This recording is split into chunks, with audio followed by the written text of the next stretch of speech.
तस् भगवतो अरहतो सम्मा सम्बुद्धस्स।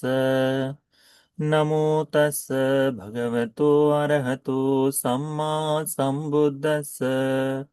नमो तस् भगवतो अरहतो सम्मा सम्बुद्धस्स। साधु साधु साधु। पूजनीय गुरुवंती जी को हमारा प्रणाम है। साधु साधु साधु।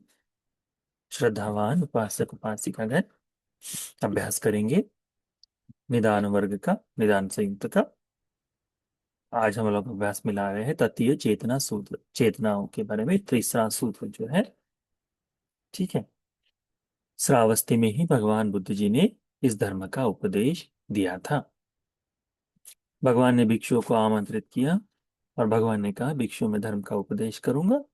तो भिक्षुओं ने भगवान को जी भगवान कह के उत्तर दिया। और भगवान बुद्ध जी भिक्षुओं को इस तरह से उपदेश देते, कहते हैं यंच भिक्खवे चेतेति, यंच पकप्पेति, यंच अनुसेति, आरम्मन मेतं होति विज्ञानस स्थितिया। क्या कहते हैं हमारे भगवान कि जब कोई व्यक्ति चित्त की चेतना को जगाता है या फिर चित्त में कोई चेतना जागती है, वह कोई विचार करता है, कोई कल्पना उसके मन में आती है, वह और उन विचारों को दीर्घ काल तक लेकर जाना जो है, चित्त के अंदर जो मनन, भीतर ही भीतर जो विचार चल रहा है, ऐसा अनुसेती, यह कारण बनता है। आरम्मन मेतन, यह कारण बनता है, निमित्त बनता है विज्ञान की स्थिति के लिए। विज्ञान को बनने के लिए ये कारण बनता है। ठीक है। तो हम जो जितना भी देख रहे कर रहे हैं, ये सारा चित्त से जो बना है ना, कि सारे धर्म भगवान ने कहा है मनो पुब्बंगमा धम्मा मनो सेठा मनोमया करके। धम्मपति गाथा में देखा है तुमने, सुना है? पहला ही गाथा है यमक वर्ग की। मन साचे पदुत्थेन। अब मन यदि प्रदूषित हो जाए तो उसके काया से, वाणी से, दोनों ही प्रदूषित मन से होने वाली चीजों को वो बाहर निकालता है ना। तो कैसा उसका फल, जिस प्रकार बैलगाड़ी के चाकों को खींचते हुए चलता है वजन के साथ, वैसे दुख भोगना पड़ेगा। पर कहाँ से आरंभ हुआ? मन से आरंभ हुआ है ना। उसी प्रकार से इसी मन से, मनो पुब्बंगमा धम्मा मनो से ठा मनोमया, मन से ही आरंभ हुआ है। और ये मन ही यदि इसमें कुशल धर्म का विचार जाग जाए, तो इसी मन से जो कुछ कहेंगे, कहेंगे और करेंगे, तो वह वाणी और काया से होने वाला कर्म भी मन के आरंभ से ही चल रहा है। इसीलिए वह सुख विपाक जो भोगेगा कुशल कर्म के फल स्वरूप, जैसे छाया दूर नहीं जा सकती, वैसे ही वह सुख विपाक भी दूर नहीं जाएगा। इस तरह से है। तो इसमें जो बताया है कि मन के अंदर जो चेतनाएं जागती है, चेतेति, जो कुछ सोच विचार करते हैं, हाँ, पकापेति, अनुसेति, मन ही मन, भीतर ही भीतर कुछ न कुछ चलते रहता है। वो चलना जो है, विचारों का दीर्घकाल तक खींच कर लेकर जाना जो है, यह हेतु बनता है आरम्मन में तंग विज्ञान स्थितिया। तो दीर्घकाल तक कोई विचार यदि चलते रहे, है ना, दीर्घकाल तक विचार चलते रहे, वह भी एक ही विचार दीर्घकाल तक यदि चल भी रहा है और भीतर ही भीतर, बाहर नहीं चल रहा, बाहर में हम सारी चीजें कर रहे हैं, जैसे घर में झगड़ा हो जाए हो, ठीक है, और उसी दिन शादी हो, तो बेमने मन से शादी ब्याह के कार्यक्रम में चले जाता है आदमी, है ना, और वहां जाकर सबके सामने हंस रहा है, सारी चीजें कर रहा है, परंतु भीतर ही भीतर क्या चल रहा है? मैंने भी इसके परिणाम देखे हैं, अभी ये लोग भी देखेंगे करके। मन के अंदर चल रहा है पर बाहर से बिल्कुल अलग। तो वो चित्त के अंदर जो चल रहा है, वो वह बनता है विज्ञान का हेतु। विज्ञान के लिए विज्ञान स्थिति आरम्भने सति पतिष्ठा विज्ञान होती। यह मूलिक आरंभिक होने के कारण, आरंभ का निमित्त होने के कारण विज्ञान स्थित हो जाता है, कहते हैं। विज्ञान की स्थिति हो जाती है, स्थिर हो जाता है। तस्मिं पतिठ्य विज्ञान, ये इस तरह से जो स्थिर हो चुका विज्ञान है, क्योंकि विज्ञान अभी स्थिर हो गया है ना, ये स्थिर हुआ विज्ञान विरुल्ले नति होती, यह तन्हा को, तन्हा को जन्म देता है, तृष्णा को बनाता है। नतिया सती आगति गति होती, इस तृष्णा के कारण आना और जाना होता है, आना और जाना होता है तृष्णा के कारण।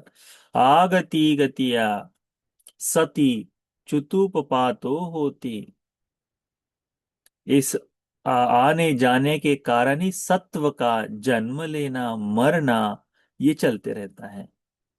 च्युतुपपाते सती आयति जरा जाति जरा मरणम, इसी जन्म मरण के कारण से ही ये जो आ पुनः पुनः है ना, हाँ, तो च्युत होना, उत्पन्न होना, च्युत होना, उत्पन्न होना, यही होने से जाति जरा मरण शोक परिदेव दुख दो मनुष्य पाया सा संभवत, ये सारा का सारा दुख का समुदय हो जाता है करके भगवान कहते हैं। तन्हा से आगे बढ़ते हुए यही उत्पत्ति के कारण भाव को चलते चलता है, उसको कहते हैं ये दुख। एवमेतस्य केवलस्य दुख स्कंदस्य समुदय होते, इसी तरह से दुख का संपूर्ण स्कंद इकट्ठा हो जाता है करते। फिर भगवान बुद्ध जी कहते हैं भिक्षुओं को, नोचे भिक्कवे चेतेति, कोई नया विचार नहीं कर रहा, नोचे पकप्पेति, और ना ही किसी विचार विषय में कल्पना कर रहा है, किसी विचार में सोच रहा है, परंतु अथच अनुसेति, परंतु किसी पुरातन विचार को, पुराने विचार पे भी उसका चिंतन चल रहा है, भीतर ही भीतर, भीतर ही भीतर, अंदर ही अंदर उसके मन में कुछ चल रहा है। ये पुराना विचार चलना भी इसीलिए, किसी के मन में क्रोध का विचार जागा है ना, इसीलिए आज भी हमें किसी ने 10 साल पहले की हुई कोई बात हमको याद आ जाए तो हम तत्काल उसके प्रति क्रोध में आ जाते हैं, है ना। ये भीतर ही भीतर चलने वाली है, हमको किसी को याद दिलाने की आवश्यकता नहीं, बाहर से आई हुई चेतना भी नहीं है, ये अभ्यंतर में चलने वाला भाव है। अनेकों बार आपने देखा होगा, दो भाइयों के बीच में जमीन को लेकर झगड़ा हो रहा है, उसके बीच में भी वो चलता है, उसने ऐसा कर दिया, उसने ऐसा कर दिया। हम्म, इस तरह से जो तो पुराना है, क्रोध को पुनः पुनः, तो उस तरह से कहते हैं कि यदि ऐसा हो जाए, अभ्यंतर में, चित्त के भीतर में कोई विचार दीर्घ काल तक चलता रहे, यह निमित्त बनता है, हेतु बनता है विज्ञान की स्थिति के लिए। विज्ञान की स्थिति के कारण विज्ञान प्रतिष्ठित आरंभन, वह आरंभिक बिंदु होने के कारण से विज्ञान स्थिर हो जाता है। विज्ञान के स्थिर होने से तन्हा होती है, तन्हा के होने से आना जाना होता है, आना जाना होने के कारण ही च्युत होना, उत्पन्न होना, ये दोनों चीजें होती है। यह च्युत होना, उत्पन्न होना होने के कारण से ही जाति जरा मरण, ये सारा सुख दुख दौर मनस्य, ये संपूर्ण दुख का स्कंद अनुभव संभव हो जाता है। इसी तरह से दुख कंद का समुदय होता है करके भगवान कहते हैं। तो इसको भी समझना चाहिए हमें, ठीक है। ये केवल जानने के लिए, समझने के लिए है, तत्काल इस पर ऐसा नहीं कि आज से मैं सोचना बंद कर दूंगा, नहीं। इसको इसको इस धर्म को सीखते समय भयभीत होने की आवश्यकता नहीं। इन धर्मों को सीखते समय मैं आज के बाद ये नहीं करूंगा, ऐसा भी नहीं है। ये हमारे हमारे क्षेत्र से परे है। ये जो हम चिंतन करते हैं इससे थोड़ा सा कठिन काम है। यदि कोई कहे कि नहीं मैं आज से विचार करना, सोचना बंद कर दूंगा, तो ये संभव नहीं हो पाएगा। तो हमें करना क्या है, तो धर्म का चिंतन, कुशल का चिंतन कैसे कर पाए, उसके लिए अपने मन को प्रेरित करना है शुरुआत में, है ना। बचपन में स्कूल में हमको दो खा पहाड़ा सिखाया जाता है, ठीक है। उस बालक को बचपन में वो ट्रिग्नोमेट्री वगैरह जो बड़ी बड़ी चीजें है ना, ये वाली चीजें नहीं सिखाई जाती है कि नहीं। उसको बहुत बड़े बड़े ये नहीं दिए जाते हैं मैथ के क्वेश्चंस, क्यों? क्योंकि वह अभी सीखने के लिए आ रहा है, जैसे जैसे जैसे जैसे बढ़ते जाएगा वैसे वैसे पर कई बार ऐसा होता है ना, छोटा सा बालक कहता है नहीं नहीं मैं बहुत तेज हूँ, मैं बड़े क्वेश्चन सॉल्व कर लूंगा करके ले लेता है, सॉल्व करने की कोशिश करता है और अपने आप को तकलीफ में डालता है। वैसे ही कुछ लोग हो सकते हैं कि इस तरह से चिंतन करें। तो अभी करना हमको क्या है, धीरे धीरे धर्म के एक एक कदम पर चलते हुए हमको आगे बढ़ना है। तो कैसे? तो पहले तो केवल ये धर्म है, भगवान ने जाति जरा व्याधि का दुख बताया है, इसे ये दुख है ऐसा मैं जान लूं, उसे जानना है। फिर इस दुख मुक्ति का मार्ग अष्टांग मार्ग है, उसे जान लो। इस अष्टांग मार्ग के लिए चलने में जो जो सहायक चीज है उन्हें में चिंतन कर लो। तो जब ये चिंतन करेंगे आप, चेतेति जो ये चिंतन करेंगे, ये भी विज्ञान बनाएगा, ये भी जन्म के लिए हेतु बनाएगा। परंतु ये विज्ञान धर्म की दृष्टि से आगे बढ़ने वाला हो जाएगा ना उस समय। तो श्रोतापन्न के लिए इसीलिए तो 7 जन्म बताए हैं, क्योंकि उसका भी तो जन्म हो रहा है, तब भी उसमें विज्ञान आ रहा है। श्रोतापन्न 7 जन्म लेता है, 8वां जन्म नहीं है। तो ये चल रहा है, श्रोतापन्न होने के बाद भी चल रहा है। इसीलिए कोई यदि कहे कि नहीं मैं आज के बाद ये नहीं करूंगा, ऐसा नहीं। धर्म के अनुसार चिंतन करते हुए चले, धर्म के हिसाब से चिंतन करते हुए चले, तो सब ठीक है। भगवान कहते हैं यतोच खो भिक्खवे नोचे चेतेति नोच पकपेति नोच अनुसेति। न चिंतन करता है, न कल्पना करता है, और ना ही भीतर में चित्त को चलने देता है, ऐसा व्यक्ति अनागामी अरहंत, ये धर्म से युक्त हो जाता है। भगवान कहते आरम्भन में तंग न होती विज्ञान स्थितियां। तो इस कारण से कोई चिंतन ही नहीं चल रहा, इसीलिए उसके भीतर में कोई विज्ञान के लिए आरंभ निमित्त बनता ही नहीं है। आरंभिक निमित्त न होने से विज्ञान स्थिर नहीं होता, स्थिर न होने के कारण तन्हा नहीं होती, तन्हा के कारण आना जाना नहीं होता, तन्हा न होने से आना जाना भी नहीं होता, आना जाना न होने के कारण उत्पन्न होना, नष्ट होना, च्युत होना नहीं होता। ये उत्पन्न होना, च्युत होना न होने के कारण जाति जरा व्याधि मरण शोक परिदेव दुख दो मनुष्य पाया सबका सब निरुद्ध हो जाता है। इसी तरह से भगवान कहते एवं में तस् केवल से दुख खंड से निरोध होती, इस प्रकार से संपूर्ण दुख खंड का निरोध हो जाता है करके भगवान बुद्ध जी बताते हैं। तो इस बात को हमने अच्छी तरह से ध्यान में रखना चाहिए। ये जो विज्ञान का ये जो चिंतन मनन जो है, ये संपूर्णता उसका समाप्त हो जाता है जो अरहत्व को प्राप्त कर ले।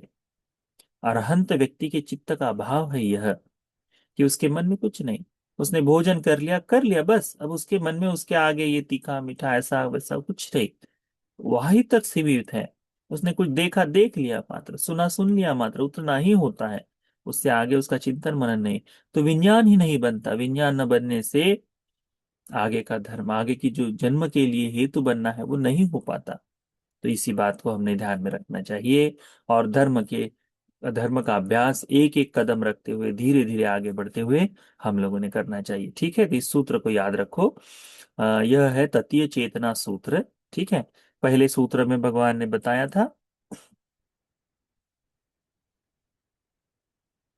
कि पुनर्भव के लिए हेतु बनता है, दूसरे सूत्र में बताया था कि यह नाम रूप के लिए हेतु बनता है, और तीसरे सूत्र में बताया कि तन्हा है, नति जो है तन्हा तृष्णा है, वह उत्पत्ति का हेतु बनता है। तो ये है एक ही तरह से, परंतु उसको समझाने के अलग अलग भाव, उसे भगवान बुद्ध जी ने इस चेतना सूत्र में, ये चेतना ही है जो संपूर्ण धर्म का सृजन करती है। इसलिए भगवान ने क्या कहा, चेतनांग भिक्खवे कम्मं वदामि। चेतनाएं भिक्षुओं कर्म बनती है, कर्म है, कर्म ही है जो इसमें बताया गया है। विज्ञान का स्थिर होना क्या है, कर्म का परिपक्व हो जाना है। विज्ञान का स्थिर होना कर्म का बनना है। वो कर्म का विपाक इसी तरह से देता है, एक तो तृष्णा में देगा उस कर्म का विपाक उससे आगे बढ़ते हुए, तो हेतु जन्म का हेतु बन वैसा। तो हमें इस सूत्र को समझना चाहिए। तो ये ततीय चेतना सूत्र आप सभी को मन के चित्त की चेतनाओं को समझने के लिए, धर्म के बोध के लिए उपकारी हो जाए। साधु साधु साधु।